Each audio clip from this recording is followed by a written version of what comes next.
ഷാരിഖ് നവാസിലേക്ക് പോവുകയാണ്. തൃശ്ശൂർ മെഡിക്കൽ കോളേജിൽ ഷാരിഖുണ്ട്. ഷാരിഖ്, ഇപ്പോൾ ഈ പരിക്ക് പറ്റിയവരുടെ നില, അതിനെപ്പറ്റി എന്തെങ്കിലും സൂചനകളൊക്കെ ലഭിക്കുന്നുണ്ടോ നമുക്ക്?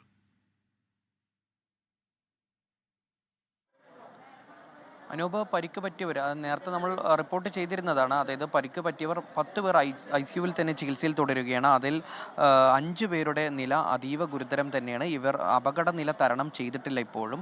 ഇതിൽ 2 പേർ വെന്റിലേറ്ററിലാണ് ചികിത്സയിൽ തുടരുന്നത്. അത്തരത്തിൽ പരിക്ക് പറ്റിയ 10ഓളം പേർ അതീവ ഗുരുതരമായ പരിക്ക് പറ്റിയവർ ചികിത്സയിൽ തുടരുകയാണ്. ഈ 10 പേർ ICUവിലാണ്.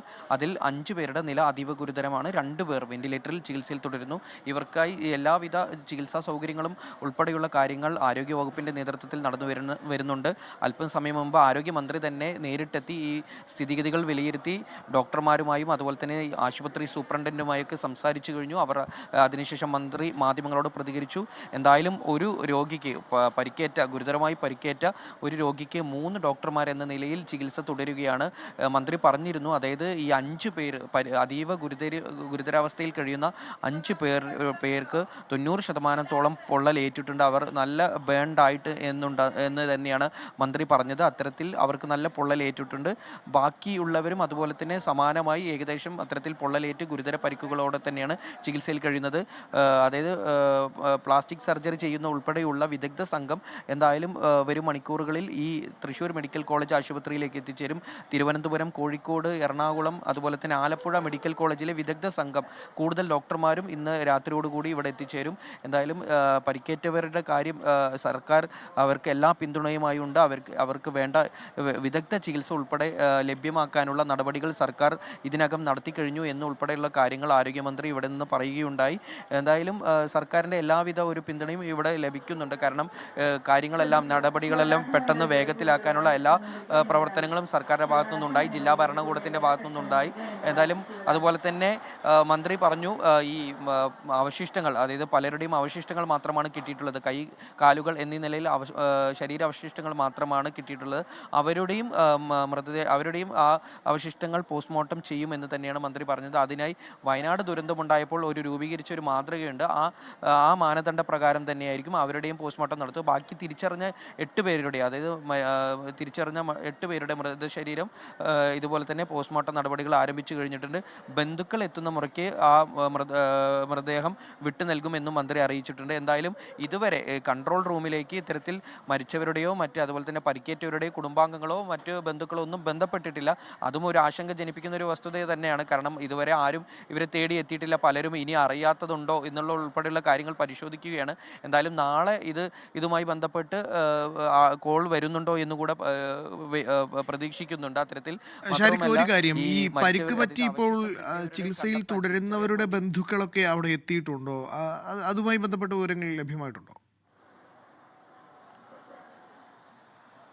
ഇല്ല, അത്തരത്തിൽ ബന്ധുക്കളൊന്നും ഈ ആശുപത്രി പരിസരത്തില്ല. കാരണം ഇവിടെ നമുക്ക് കാണാൻ കഴിയുന്നത് ഇതുമായി ബന്ധപ്പെട്ട് ഈ വാർത്ത അറിഞ്ഞ് അല്ലെങ്കിൽ ഈ സംഭവം അറിഞ്ഞ് ഇതുമായി ബന്ധപ്പെട്ട് എത്തിയ പ്രദേശവാസികൾ, നാട്ടുകാർ, അതുപോലെ തന്നെ ജനപ്രതിനിധികൾ, വിവിധ പഞ്ചായത്ത് അധികൃതർ, അതുപോലെ തന്നെ പഞ്ചായത്ത് അംഗങ്ങൾ, അത്തരത്തിലുള്ള ആളുകളെ മാത്രമാണ് കാണാൻ കഴിയുന്നത്. ഇത്തരത്തിൽ പരിക്കേറ്റവരുടെയോ അല്ലെങ്കിൽ മരിച്ചവരുടെയോ ബന്ധുക്കളെയോ കുടുംബാംഗങ്ങളെയോ ഒന്നും ഈ ആശുപത്രി പരിസരത്തോ മറ്റും കാണാൻ കഴിയുന്നില്ല.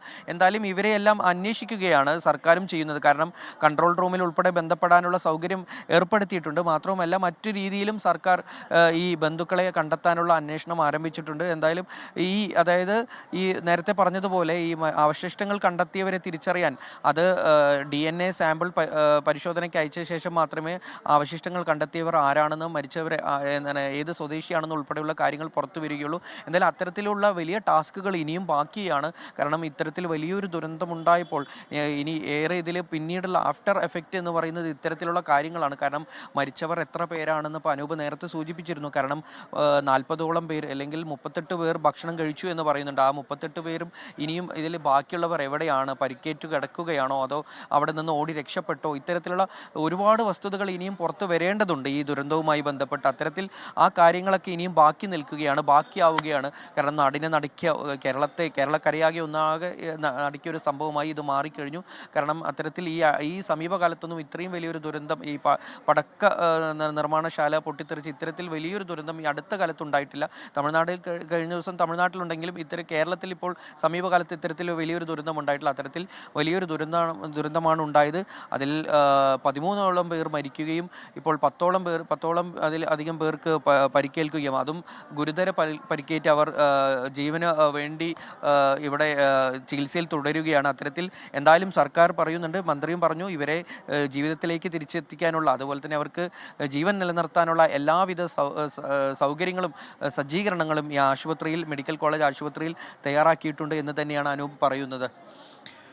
അത് തന്നെയാണ് ഈ പറഞ്ഞതുപോലെ തന്നെ ഇതേപോലുള്ള വലിയ ദുരന്തങ്ങളിലും അല്ലെങ്കിൽ ഇത്തരത്തിലുള്ള അപകടങ്ങളിലും എല്ലാം കേരളം ഒന്നിച്ച് നിൽക്കുന്ന ഒരു കാഴ്ച നമ്മൾ പലപ്പോഴും കണ്ടിട്ടുള്ളതാണ്. ഇപ്പോൾ പുറ്റിങ്ങൽ അപകടത്തിലായാൽ പോലും ബ്ലഡ് ഡൊണേഷനൊക്കെയായി മറ്റ് ജില്ലകളിൽ നിന്ന് പോലും ആളുകൾ ഈ പുറ്റിങ്ങലിലേക്ക് അല്ലെങ്കിൽ അവിടുത്തെ ആശുപത്രിയിലേക്ക് എത്തുന്ന കാഴ്ച നമ്മൾ കണ്ടതാണ്.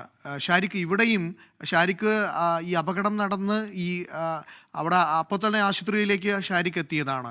ഈ ആശുപത്രിയിലെ ഒരു ഏകോപനം നമ്മൾ എടുത്തു പറയേണ്ടത് തന്നെയാണ്. ഇപ്പോൾ അവിടെ ചികിത്സയിൽ തുടരുന്നവർക്ക് പോലും ഷാരിപ്പ് നേരത്തെ സൂചിപ്പിച്ചിരുന്നു, 3 ഡോക്ടർമാർ വെച്ച് ഒരു രോഗിയെ പരിചരിക്കുന്നുണ്ട്. അത്തരത്തിൽ സർക്കാരിൻ്റെ ഏകോപനം, അവിടുത്തെ മെഡിക്കൽ കോളേജിൻ്റെ ഏകോപനം, അത് ഇവിടെ എടുത്തു പറയേണ്ട ഒന്ന് തന്നെയാണ് അല്ലേ? തീർച്ചയായും അനൂപ്, കാരണം ഇപ്പോൾ ഈ അത്യാഹിത വിഭാഗം, ഈ റെഡ് സോൺ ഏരിയ, അത്യാഹിത വിഭാഗത്തിൽ ഇപ്പോൾ ഓരോ കാറ്റഗറി തിരിച്ചിട്ടുണ്ട്. അത്തരത്തിൽ റെഡ് സോൺ ഏരിയ പൂർണ്ണമായും ഇതുമായി ബന്ധപ്പെട്ട്, അതായത് ഈ വെടിക്കെട്ട് അപകടവുമായി ബന്ധപ്പെട്ട് വരുന്ന ആളുകൾക്കായി മാറ്റിവെച്ചിരിക്കുകയാണ്. കാരണം മെഡിക്കൽ കോളേജാണ്, മറ്റ് രോഗികൾ ഒരുപാട് പേർ ഇപ്പോൾ നമ്മൾ ഇവിടെ നിൽക്കുമ്പോൾ തന്നെ ഒരുപാട് രോഗികൾ മെഡിക്കൽ കോളേജായി അതുകൊണ്ട് വരുന്നുണ്ട്. അവർക്ക് മറ്റൊരു ഭാഗത്തേക്ക് ഇപ്പോൾ അവരെ മറ്റൊരു ഭാഗത്തേക്ക് ചികിത്സ നൽകുന്നതിനായുള്ള സജ്ജീകരണങ്ങൾ ക്രമീകരിച്ചിട്ടുണ്ട്.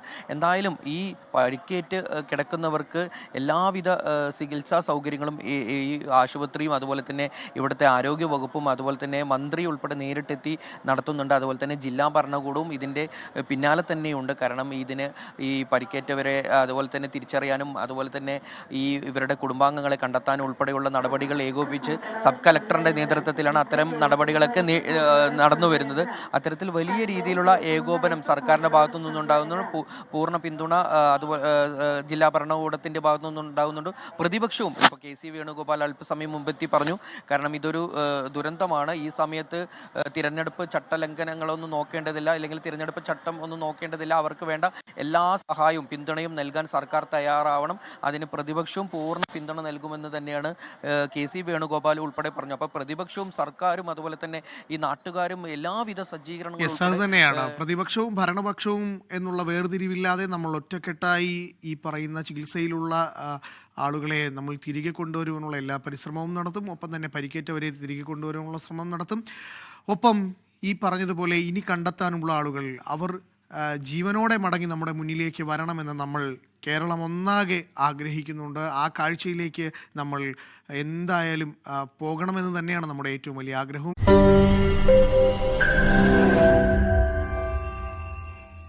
ലോകത്തെവിടെയായാലും ഏത് സമയത്തും 24 വാർത്തകളും ഓഗ്മെന്റഡ് റിയാലിറ്റി പാക്കേജുകളും എക്സ്പ്ലെയിനറുകളും വിശദമായി കാണാൻ ഞങ്ങളുടെ യൂട്യൂബ് ചാനൽ നിങ്ങൾക്ക് സബ്സ്ക്രൈബ് ചെയ്യാം.